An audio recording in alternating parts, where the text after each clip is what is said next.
स्वागत है आपका अपने YouTube चैनल टारगेट परीक्षा जगत में। किसी माध्यम का वह गुण जो बताता है उस माध्यम में प्रवेश करने पर प्रकाश की गति कितनी कम हो जाती है, तो इसी को हम प्रकाश का अपवर्तनांक कहते हैं।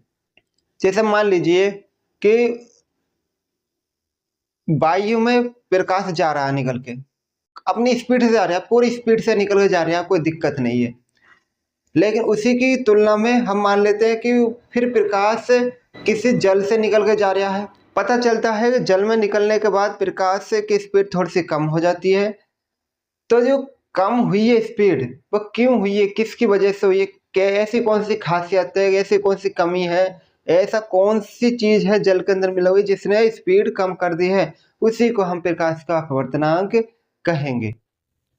या आसान भाषा में हम बात करें तो इसका मतलब क्या बैठेगा, जब प्रकाश एक माध्यम से दूसरे माध्यम में प्रवेश करता है तो उसकी गति बदल जाती है और वह मुड़ जाता है। और जब मुड़ने की घटना को प्रकाश का अपवर्तन कहते हैं। और जो मुड़ने की मात्रा है और जो स्पीड घटने की जो मात्रा है, कह सकते हैं जो स्पीड घट रही है, उसी को हम प्रकाश का अपवर्तनांक कहेंगे। तो परिभाषा आपको दिखाई दे रही होगी। परिभाषा कुछ इस प्रकार लिखी गई है, जब प्रकाश एक माध्यम जैसे हवा से दूसरे माध्यम जैसे पानी या कांच में आ जाता है तो उसकी गति बदलती है और वह मुड़ता है, इस घटना को अपवर्तन कहते हैं। अपवर्तनांक इस बदलाव की मात्रा को दर्शाता है। ये इसकी परिभाषा थी। कुछ जरूरी पॉइंट है प्रकाश का अपवर्तनांक के लिए। किसी माध्यम का अपवर्तनांक जितना अधिक होगा प्रकाश उसमें उतना ही धीमा और अधिक मुड़ेगा। मतलब कोई माध्यम है और उसका अपवर्तनांक आपको पता चला कि उसका अपवर्तनांक काफ़ी ज़्यादा है, उसका अपवर्तनांक, तो उसके अंदर एक बात यह होगी कि उसके अंदर प्रकाश बड़े हल्के हल्के चलेगा, प्रकाश की स्पीड कम हो जाएगी उसके अंदर को और वो मुड़ेगा ज़्यादा। तो ये पहचान है। या फिर आप ऐसे कह सकते हैं कि आपको पता है कि ये एक कोई माध्यम है, यानी कोई माध्यम है और उस माध्यम के अंदर प्रकाश की स्पीड कम है और उसके अंदर प्रकाश ज़्यादा मुड़ रहा है, तो कह सकते हैं कि उसका अपवर्तनांक ज़्यादा होगा। अगला पॉइंट है, ये माध्यम के घनत्व पर निर्भर करता है, ना कि भौतिक घनत्व पर। ठीक है, यानी कि जो माध्यम का घनत्व होता है उसके ऊपर डिपेंड करेगा। अब बात कर लेते हैं विरल माध्यम और सघन माध्यम की। देखिए, जिस माध्यम का अपवर्तनांक कम होता है उसे विरल माध्यम कहते हैं। जैसे वायु, निर्वात, इस पर प्रकाश की चाल बहुत तेज होती है, बहुत तेजी से चलता है इसके अंदर प्रकाश, तो इसका अपवर्तनांक क्या हो गया, कम हो गया। यानी इसके अंदर प्रकाश स्पीड से चलेगा तो मुड़ेगा कम, स्पीड ज़्यादा होगी इसकी, तो इसका अपवर्तनांक भी क्या हो जाएगा, कम हो जाएगा। क्योंकि अपवर्तनांक क्या होता है कि प्रकाश जितना कम स्पीड से चलेगा और प्रकाश जितना अधिक मुड़ेगा उसका अपवर्तनांक उतना ही ज़्यादा होगा, जिस माध्यम की बात हम करते हैं। फिर आता है इसका उल्टा सघन माध्यम। तो सघन माध्यम में क्या होता है कि प्रकाश की स्पीड कम होगी और प्रकाश मुड़ेगा ज़्यादा, तो कह सकते हैं कि उसका अपवर्तनांक भी अधिक हो जाएगा। ठीक, यानी सघन माध्यम की ये पहचान है। ये सघन माध्यम दोबारा से समझ लेते हैं। सघन माध्यम का अपवर्तनांक ज़्यादा होता है और उसके अंदर प्रकाश ज़्यादा मुड़ता है और स्पीड उसमें कम होती है, वो सघन माध्यम होता है। अब समझ लेते हैं अपवर्तनांक और प्रकाश की चाल में क्या संबंध है, यानी अपवर्तनांक और प्रकाश की चाल के बीच में क्या कनेक्शन है, इसको हम समझते हैं। तो समझिए, किसी पदार्थ का अपवर्तनांक जितना अधिक होगा वह पदार्थ उतना ही अधिक प्रकाशीय सघन होता है। जैसा अभी हमने पढ़ा कि सघन माध्यम क्या होता है, सघन माध्यम प्रकाश की चाल कम होती है और मुड़ते ज़्यादा है।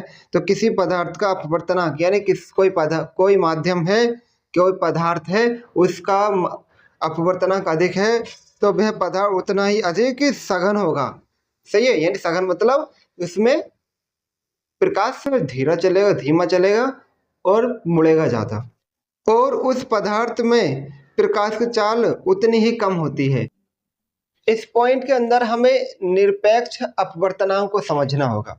यानी हमारा जो मकसद है वो क्या है, प्रकाश का अपवर्तनांक और प्रकाश की चाल के अंदर संबंध, इसको अगर हमें समझना है तो हमें निरपेक्ष अपवर्तनांक को समझना पड़ेगा। निरपेक्ष अपवर्तनांक क्या होता है कि मान लीजिए कि दो माध्यम आपके पास हैं, तो पहला माध्यम ये बना दिया हमने फर्स्ट, और दूसरा माध्यम ये है। सही है। मुझे यह नहीं पता अभी तक, मैंने ये नहीं कंफर्म किया है इसमें कौन सा माध्यम निर्वात है और यानी कि विरल है और कौन सा सघन है। मैंने सिर्फ समझने के लिए लिख दिया। मैं मानता हूं कि यहाँ से कोई प्रकाश की किरण चली है, कोई प्रकाश की किरण चली है और इसमें को अपवर्तित हो गई है, ये समझा। तो मैं यहाँ को जो निरपेक्ष अपवर्तनांक लिखूंगा उसको लिखूंगा माध्यम एक के सापेक्ष माध्यम दो का अपवर्तनांक।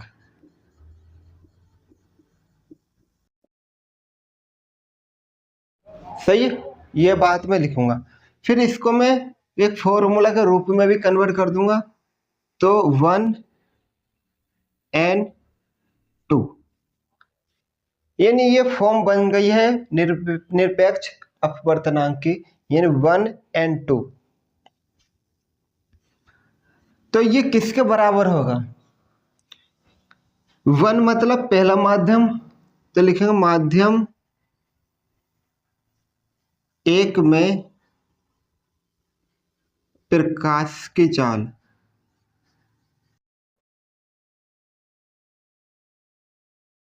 माध्यम दो में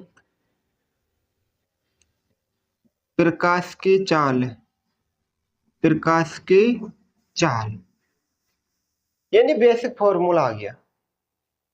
ये तो मैंने समझाया इतना, ये समझाया है। ये इसका फॉर्मेट बना के लेकर आया हूं मैं कि निरपेक्ष अपवर्तनांक का फॉर्मूला हम किस तरीके से लिखेंगे, यानी कि जो हमारी जो परिभाषा, जो हमारा संबंध है उसका अपवर्तनांक और प्रकाश की चाल में, वो ये है इस तरीके से। मान लीजिए अब हमने लिखा वन की जगह लिख दिया मैंने ए, और टू की जगह लिख दिया मैंने जी। ए समझ लीजिए, ANG। तो यह ए मतलब क्या? वायु, और जी मतलब गिलास यानी कांच है। तो क्या होगा? वायु में प्रकाश की चाल,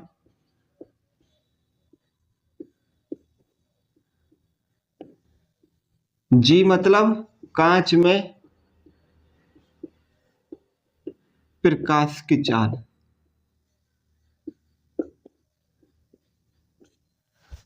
ठीक है, इस तरीके से। तो यही संबंध है बस। अब आप कहेंगे हमारा तो समझ में नहीं आया, कैसे कैसे बता दिए। ये मैंने समझाया। थ्योरी अगर आपको नोट करनी है तो मैं साइड से लगा दूंगा, और या फिर आपको दिखाई भी दे रहा होगा इस वक्त, और नोट कर लेना इसको। सही है, समझा दिया।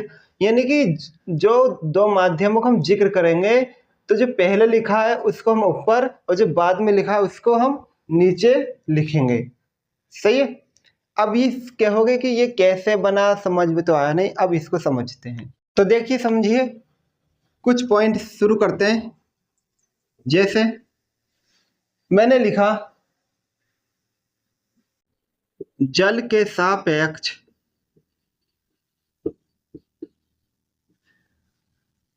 वायु का अपवर्तनांक,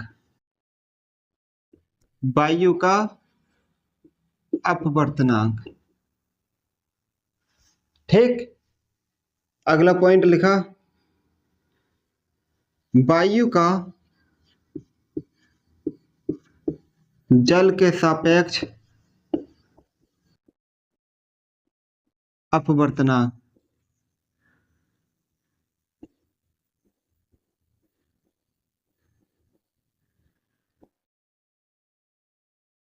अगला पॉइंट कांच के सापेक्ष जल का अपवर्तनांक